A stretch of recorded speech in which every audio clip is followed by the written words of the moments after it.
In the 2017 postseason, the Houston Rockets came as close as anyone has come to defeating the super team that was the Golden State Warriors.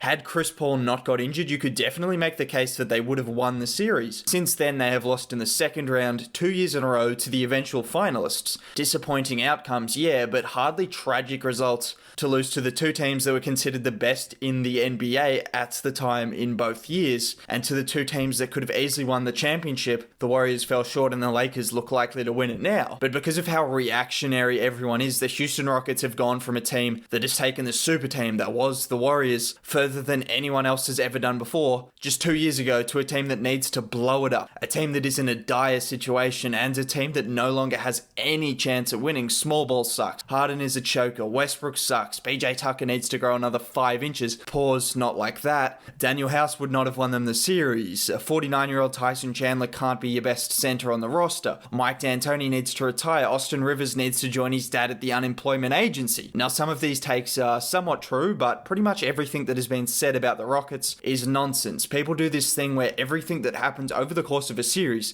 and over the course of a season, and even go back to the last 3 years, gets thrown out the window if you lose, and particularly if you lose in 5 games. Losing in 5 was enough for people to think that the Rockets' run is over, and enough to think they won't be able to compete against the elite ever again. But instead of just stating how they lost in 5, why not actually look at how they lost and if they were a chance at winning in the first place? So Houston takes a 1-0 lead to start the series. Westbrook then has an absolutely awful game too. If he has an average game, then the Rockets take a dub and go up 2-0, but he has 10 points, an unspeakable amount of turnovers, and about 15 missed shots. It was one of the worst playoff performances from an all-star/MVP you will see, and ironically, the only player of his stature that had a similar game to that in the playoffs was his former teammate, and we saw how that dynamic worked back in OKC. But anyways, moving on. And then Game 3, Rondo and Kuzma combined for 35 points off the bench. You could go through all the games and see that there were things that happened that you probably wouldn't have expected heading into the series. I mean, maybe Westbrook having a bad game, but to that extent, even I, someone who's hated on Westbrook quite a lot, didn't expect him to score 10 points, have that amount of turnovers, and have that amount of missed shots in a game that was crucial, in a game that was close, and at a time where the Lakers looked vulnerable. And if a few things go different, this series could have gone to 7. I'm being serious. I'm not saying they would have won, but people always look at the end result and forget how the series got to that result. And it could have easily been a different series, and we might not be sitting here talking about trading a franchise player, your franchise player, who is still in his prime. Like, come on now. Now, quickly, before I get into the video, if you could drop a like right now, that would be much appreciated. I do try to make this type of content like 5 to 6 times a week. I'm pretty much uploading daily at this point. Sub to the channel, like the video, helps me out. It actually helps out a lot more than you think. Anyways, let's get back into it. Now, the Rockets won't trade James Harden. It's just not going to happen. Not yet. I don't know if they ever will, but not yet. It's not going to happen. The face of their franchise, the man that has led them to a top seed in the West and has been an MVP candidate for like the last 5 years.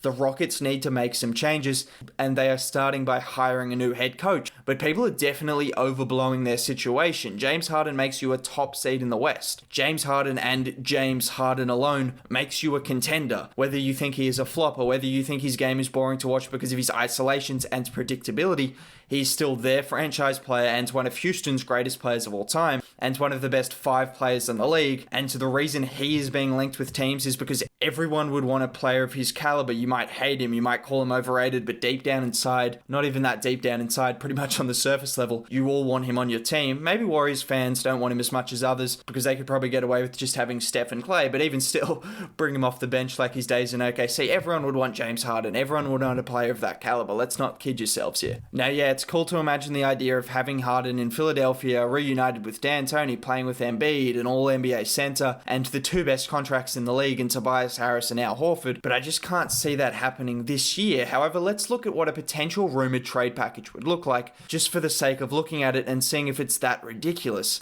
Now, the main trade that has been rumored has been the one to Philadelphia, like I mentioned, and some potential packages that have been rumored are ones that pretty much involve one of Simmons or Embiid. That's a given. You have to give up one of your franchise pieces and try and complement them. Simmons has been the more common one because Harden and Embiid seem to match more than Harden and Simmons, which I don't know. I'd actually actually like to see Harden and Simmons on the same team, but let's just, for the sake of it, let's look at a trade that was proposed by one of Philadelphia's fan pages, which was Simmons, Richardson, and a couple of first-round picks for Harden. Now, the issue for Houston with this trade is obviously a backcourt of Westbrook and Simmons is just not going to work.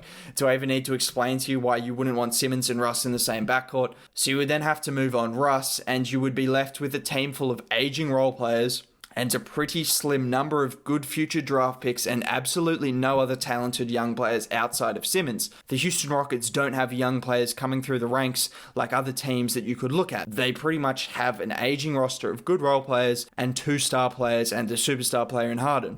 Now, I'm not doubting Simmons is the exact kind of return you're after if you're getting rid of your superstar player. He's potentially another superstar player to bring in, younger, on a decent contract. You can build a franchise around him, but it's going to be incredibly hard to do so with the position they will be in for the following years following that trade. On the other hand, with Harden, you have a team that's ready to compete year in, year out, pretty much regardless of who you put around him. Throughout the season, the Rockets were actually better with Westbrook off the floor and just Harden on the floor with a bunch of role players. Last year, we saw it with CP3 injured, how he could lead a team full of role players to a top seed in the West. He's capable of doing that. He's capable of pretty much leading a team full of solid players to a top seed in the West because of the way he plays his game, because of how dominant he is on offense, and because he's actually a pretty good defender as well. He's just a great player. But seeing as the Rockets were actually better in the playoffs and regular season with Westbrook off the floor, maybe another potential option could be to trade Russ and bring in another star that might potentially complement James Harden's game style a bit better. Now, what has been floated is a Blake Griffin for Russell Westbrook trade. I think this is a very good fit for the Rockets. Griffin is someone who can be a primary or secondary ball handler, can space the floor, has enough size to guard bigs in the post, one of the most successful players at guarding Giannis in last year's playoffs one-on-one,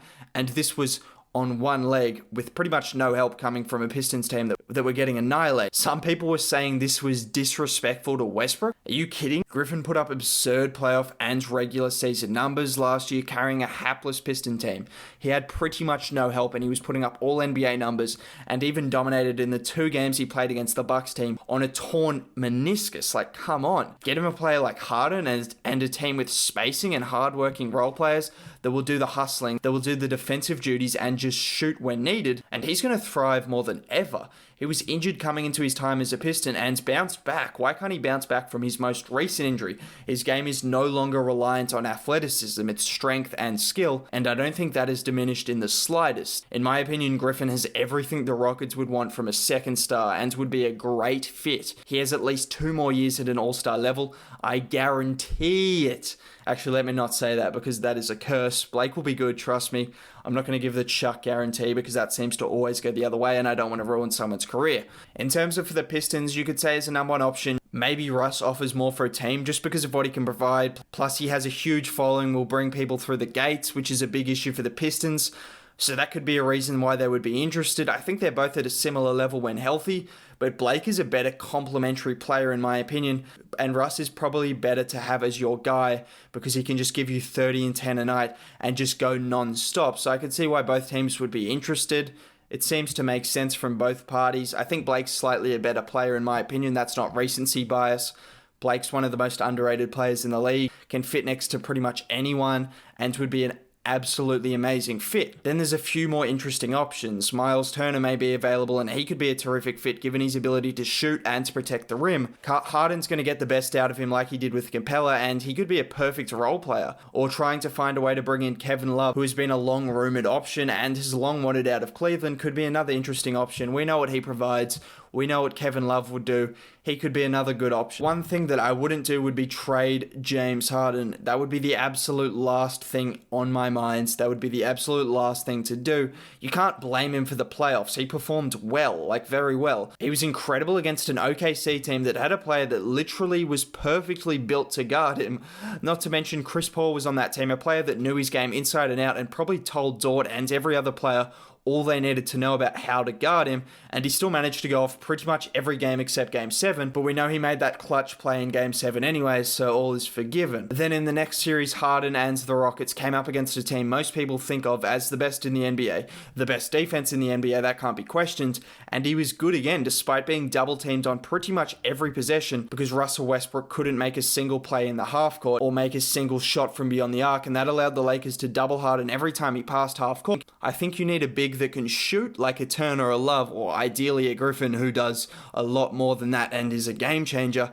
I mean, it's a risk, but so is Russell Westbrook's health. Guards that notoriously rely on athleticism don't have the longest career span, and he's already had a few injuries recently, so they're both risks. I'm taking the one that fits someone's game style a lot better, the one that can impact a team in a multitude of ways, and someone I think is ready to compete on a championship level. I think he's that good. But even if you don't make a trade, people are just completely overreacting. The Lakers have taken every other team to 5, and it looks like they're going to do similar to the Heat. The Rockets could have easily taken the series to 6 or 7 if a few things go differently, and people aren't talking about blowing things up if that happens. I think a few changes do need to be made, but I'll probably wait until we know who their new head coach is before I really go into what we can expect from them next year, because it might just be minor changes, and minor changes could make a huge difference. It will be a completely different system, a potentially different team next year, so there's no reason talking about blowing it up. One thing I know is it could be a different team, it could be a different system. It's not going to be without James Harden as soon as next year, unless some team offers an absolutely unrefusable package. If you did enjoy the video, sub to the channel. Pretty much making videos daily at this point, as I've said, and if that's what you are interested in, just hit that red button. Regardless of what you choose to do, have a good day, and I'll catch you later. Bye.